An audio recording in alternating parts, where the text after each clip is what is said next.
Ibadah adalah sebutan yang mencakup seluruh apa yang dicintai dan diridhoi Allah Azza wa Jalla, baik berupa ucapan atau perbuatan yang zahir maupun yang batin. Ibadah itu ada yang masuk kepada ibadah lisan, ibadah hati, dan ibadah yang masuk kepada anggota badan. Karena pada hakikatnya, manusia diciptakan hanya untuk beribadah kepada Allah Subhanahu wa Ta'ala. Dan aku tidak menciptakan jin dan manusia, melainkan supaya mereka beribadah kepadaku. Aku tidak menghendaki rizki sedikit pun dari mereka, dan aku tidak menghendaki supaya mereka memberi makan kepadaku. Sesungguhnya Allah dialah Maha Pemberi rizki yang mempunyai kekuatan lagi sangat kokoh. Al-Quran Surah Az-Zariyat ayat 56 hingga 58.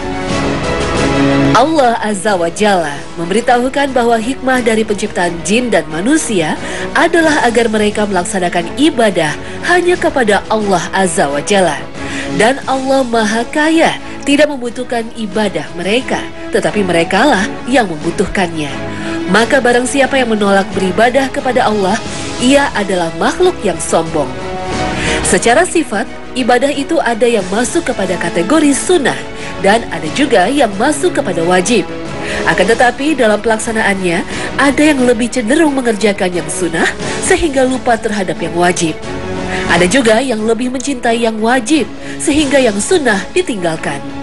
Padahal sunnah dan wajib adalah dua ibadah yang saling berkaitan erat dari sisi keutamaan.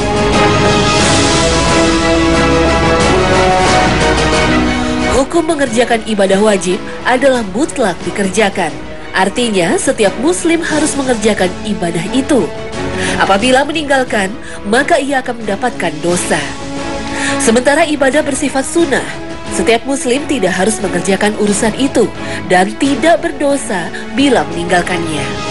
Banyak di antara kaum mukmin apabila azan berkumandang, mereka berleha tidak mengindahkan panggilan untuk segera sholat berjamaah di masjid.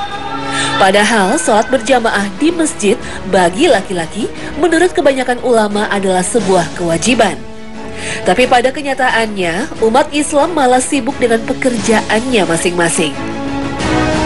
Banyak orang kaya di dunia ini lupa terhadap hak orang-orang miskin, sehingga mereka tidak sadar terhadap sebuah kewajiban terhadap hartanya.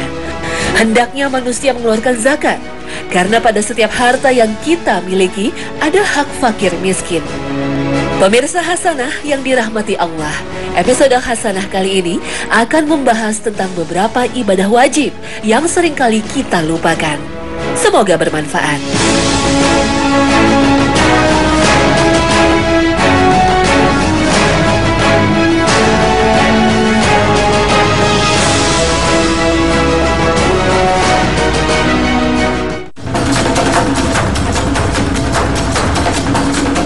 Assalamualaikum warahmatullahi wabarakatuh. Selamat pagi pemirsa Trans 7, Hasanah Ensiklopedia Islam Dunia.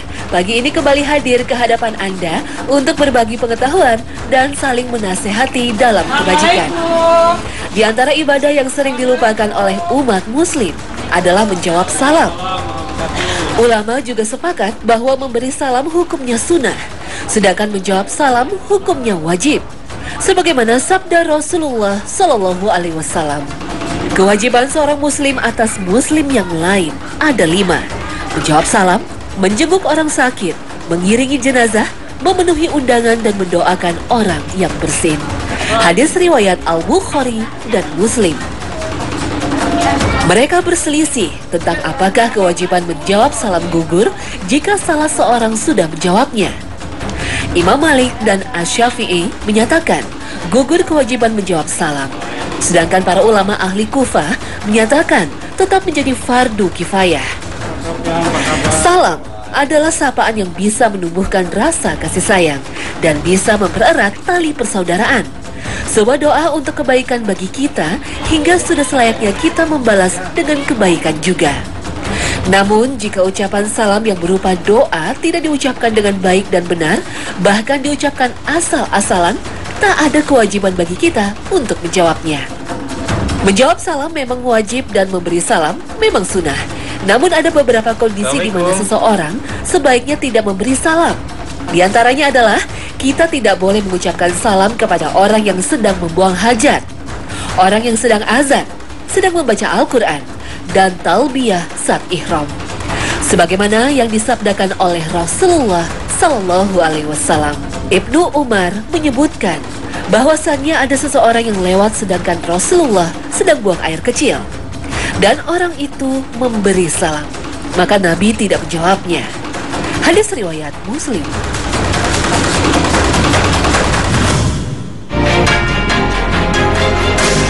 Salat 5 waktu bagi umat Islam adalah wajib. Bukan 3 waktu, tapi 5 waktu. Memang ada beberapa keringanan dalam hal salat, seperti ketika berpergian atau sakit, berupa menggabungkan waktu salat dan menyingkat rakaat. Namun pengecualian ini tidak berlaku selamanya, karena kewajibannya jelas, salat 5 waktu. Salah satu ibadah wajib yang sering dilupakan lainnya adalah sholat berjamaah di masjid bagi laki-laki. Bahwa bagi setiap laki-laki muslim yang tidak memiliki uzur, sholat 5 waktu itu wajib dilakukan secara berjamaah di masjid. Sebagaimana firman Allah Subhanahu wa Ta'ala, "Dan dirikanlah sholat, tunaikanlah zakat, dan rukuklah beserta orang-orang yang rukuk." Al-Quran Surah Al-Baqarah ayat 43.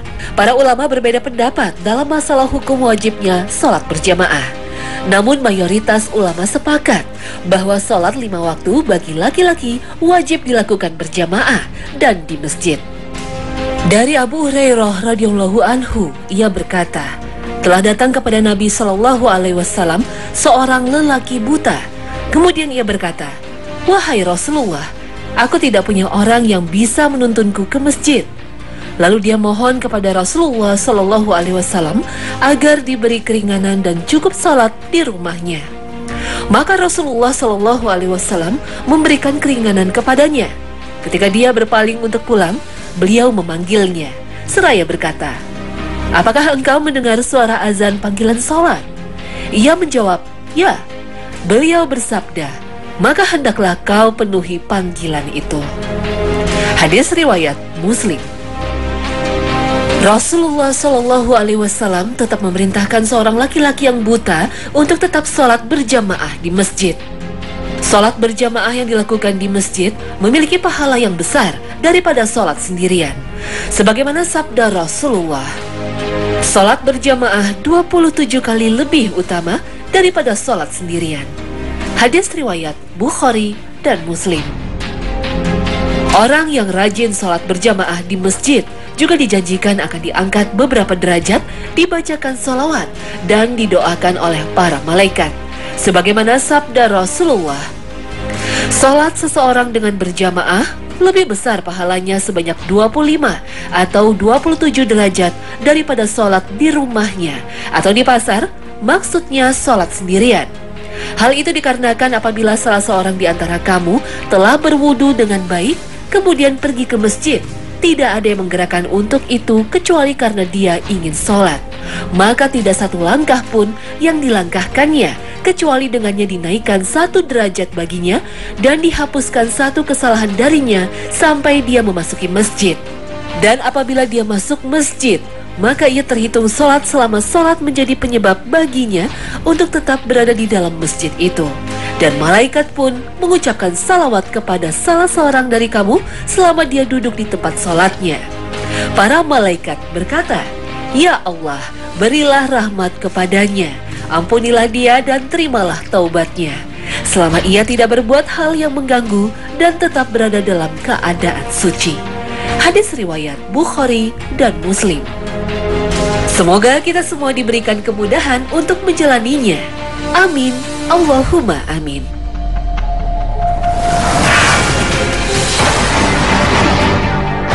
Kewajiban lain yang sering kita lalai adalah membayar zakat.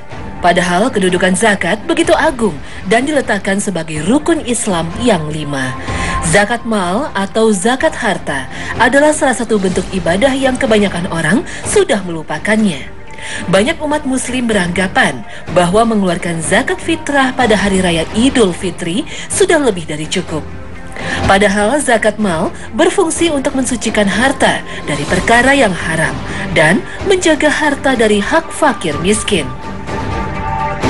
Hai orang-orang yang beriman, nafkahkanlah di jalan Allah sebagian dari hasil usahamu yang baik-baik dan sebagian dari apa yang kami keluarkan dari bumi untuk kamu. Dan janganlah kamu memilih yang buruk-buruk, kemudian kamu nafkahkan daripadanya, padahal kamu sendiri tidak mau mengambilnya, melainkan dengan memicingkan mata terhadapnya. Dan ketahuilah bahwa Allah Maha Kaya lagi Maha Terpuji. Al-Baqarah ayat 267.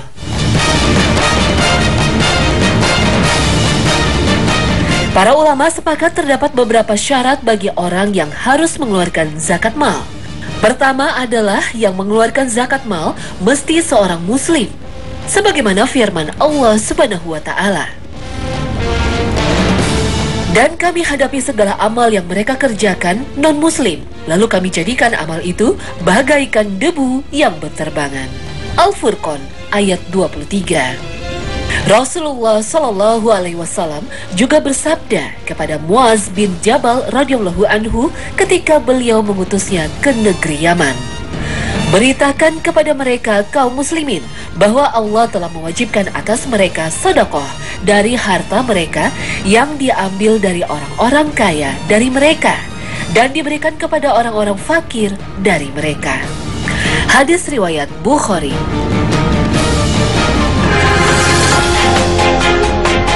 Dan syarat kedua adalah status merdeka.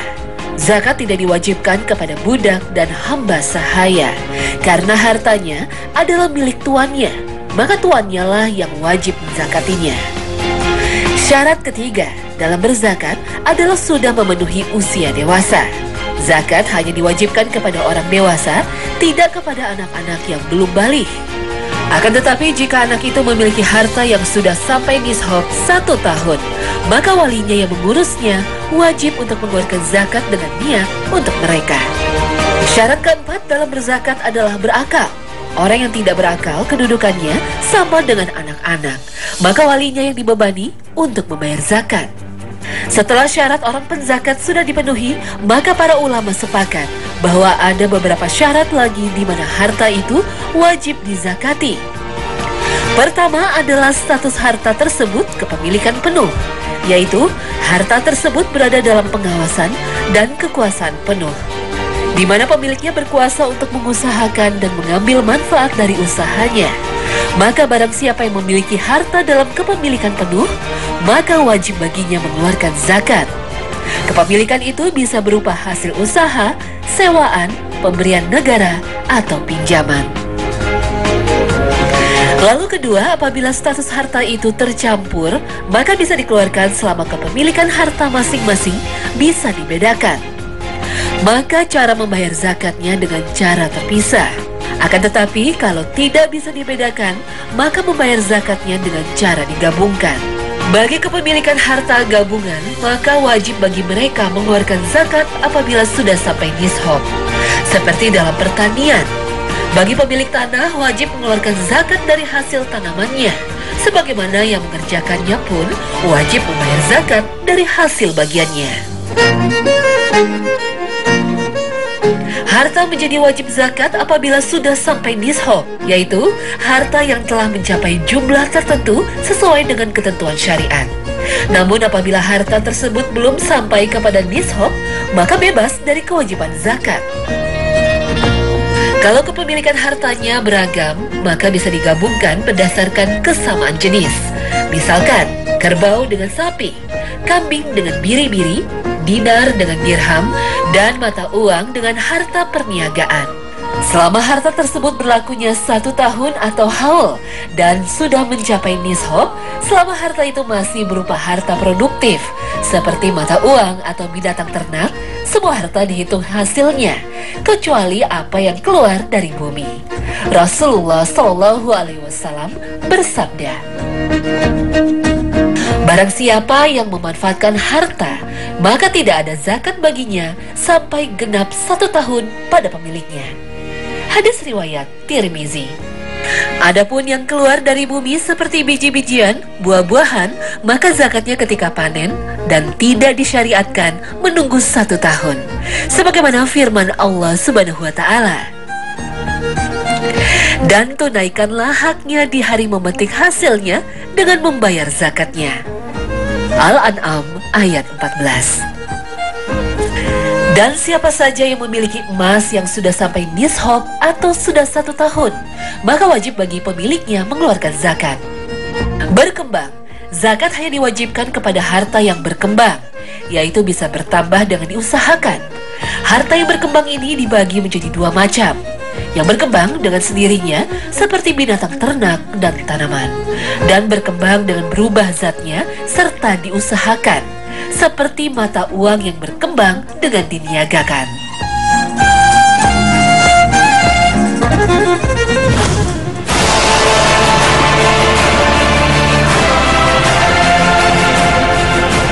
Ibadah wajib lainnya yang sering kita lalai daripadanya adalah berpuasa selain di bulan Ramadan, yaitu puasa kifarat atau puasa sebagai denda karena sebuah pelanggaran. Puasa kifarat adalah puasa yang wajib dilaksanakan sebagai denda atas pelanggaran tertentu. Perbuatan yang diwajibkan atasnya berpuasa kifarat adalah melakukan hubungan badan antara suami dan istri di siang hari pada bulan Ramadan. Melakukan hubungan badan pada siang hari di bulan Ramadan bagi suami istri adalah sebuah pelanggaran yang sangat berat hukumannya. Maka seseorang yang melanggar larangan ini akan mendapatkan kifarat atau denda berupa puasa selama 60 hari berturut-turut tanpa terpisah kecuali ada uzur syar'i. Apabila tidak mampu, maka harus memberi makan kepada 60 fakir miskin, lalu membunuh seorang muslim tanpa disengaja, maka ia wajib membayar kifarat dengan memerdekakan hamba sahaya yang beriman, atau bisa membayarnya dengan puasa selama 2 bulan berturut-turut. Lalu mencukur rambut ketika berihram. Orang yang sedang berihram, baik haji ataupun umroh, wajib mentaati hal-hal yang terlarang dalam ihram. Salah satunya adalah dilarang mencukur rambut sebelum tahalul. Apabila orang yang sedang berihram mencukur rambutnya padahal belum tahalul, akan terkena kifarat atau denda, yaitu dengan puasa selama 3 hari atau sedekah kepada 6 fakir miskin dengan menyembelih binatang. Sebagaimana firman Allah Subhanahu wa Ta'ala, barang siapa di antara kamu sakit atau ada gangguan di kepalanya sehingga terpaksa mencukur kepalanya, tebusannya dengan saum atau sedekah atau menyembelih binatang. Al-Quran Surah Al-Baqarah ayat 196. Berburu ketika berihram juga dilarang dan terdapat konsekuensi denda. Apabila larangan ini dilanggar, maka wajib membayar kifarat atau denda dengan menyembelih binatang sebesar binatang buruannya, atau memberi makan kepada beberapa fakir miskin, atau puasa beberapa hari. Besarnya binatang yang disembelih, banyaknya puasa, dan banyaknya fakir miskin yang harus diberi makan ditentukan oleh seorang hakim yang jujur. Hai orang-orang yang beriman, janganlah kamu membunuh binatang buruan ketika kamu sedang ihram. Barang siapa yang membunuh binatang buruan, balasannya dengan ternak sebesar yang diburunya, yang ditetapkan oleh 2 orang yang adil di antara kamu, yang merupakan hadyu yang diantarkan ke Ka'bah atau kafaroh dengan memberi makanan beberapa orang miskin, atau saum yang seimbang dengan itu, agar dia merasakan akibat yang buruk dari perbuatannya. Al-Quran Surah Al-Ma'idah ayat 96.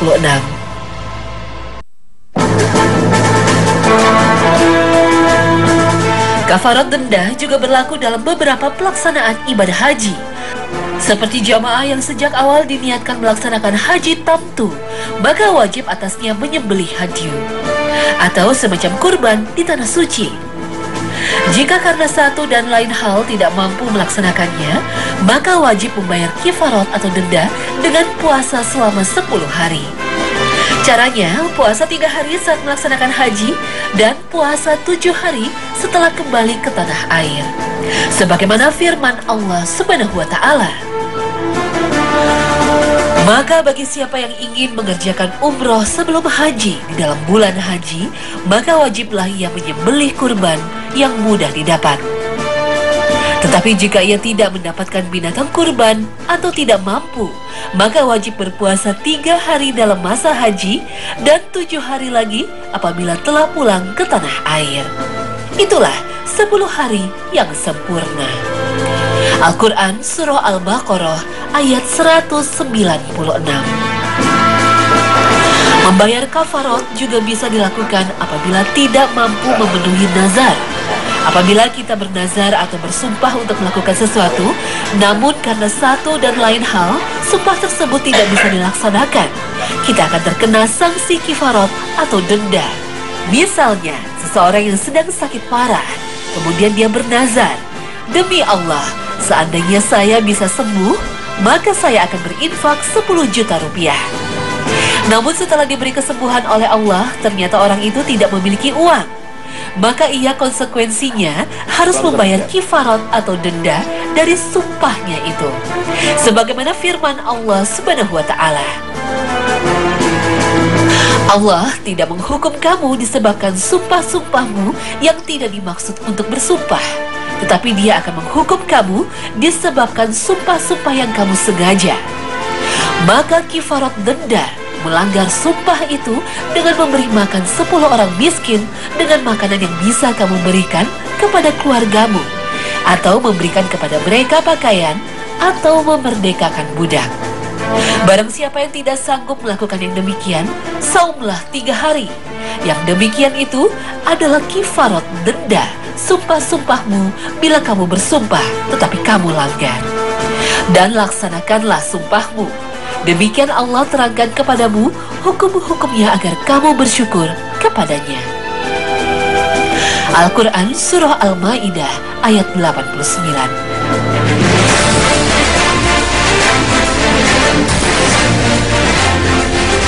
Ayat ini menerangkan kalau kita bersumpah kemudian tidak mampu melaksanakan sumpah tersebut, kita harus membayar kifarat atau denda dengan cara memberi makan kepada fakir miskin, memerdekakan hamba sahaya, dan puasa selama 3 hari. Para ulama sepakat bahwa nazar boleh dilakukan selama tidak memberatkan kepada kita. Namun tidak boleh dijadikan permainan, karena nazar adalah salah satu perbuatan yang wajib dikerjakan. Jika seseorang memiliki nazar, kemudian meninggal tanpa sempat menunaikan nazarnya, maka puasa nazar itu diwariskan atau ditanggung oleh ahli warisnya untuk disempurnakan. Sebagaimana sabda Rasulullah Sallallahu Alaihi Wasallam. Dari Ibnu Abbas radhiyallahu anhu, sesungguhnya ada seorang perempuan telah bertanya kepada Rasulullah Sallallahu Alaihi Wasallam, "Ya Rasulullah Sallallahu Alaihi Wasallam, sesungguhnya ibuku telah meninggal dunia dan ia meninggalkan kewajiban puasa nazar yang belum sempat ia tunaikan. Apakah aku boleh berpuasa untuk menggantikannya?" Rasulullah Sallallahu Alaihi Wasallam menjawab, "Apakah pendapatmu kalau seandainya ibumu mempunyai hutang dan kamu membayarnya? Apakah hutangnya terbayarkan?" Perempuan tadi menjawab, "Iya." Dan Nabi Sallallahu Alaihi Wasallam bersabda, "Berpuasalah untuk ibumu." Hadis riwayat Muslim.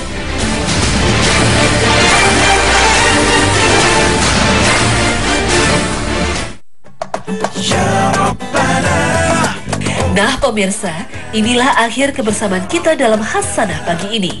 Semoga dengan tayangan ini kita diberi kemudahan dalam mengerjakan ibadah yang wajib. Bersyukur dengan keadaan bangsa yang aman. Lalu janganlah kita pandang remeh sebuah perintah dari syariat agama, sekalipun perintah itu hukumnya sunnah. Semoga Allah senantiasa membimbing kita kepada jalan yang lurus dan jalan yang diridhoinya, dan mampu menambah keimanan kita kepada Allah Jalla Jalaluh. Amin ya Rabbal Alamin. Terima kasih atas perhatian Anda, dan wassalamualaikum warahmatullahi wabarakatuh.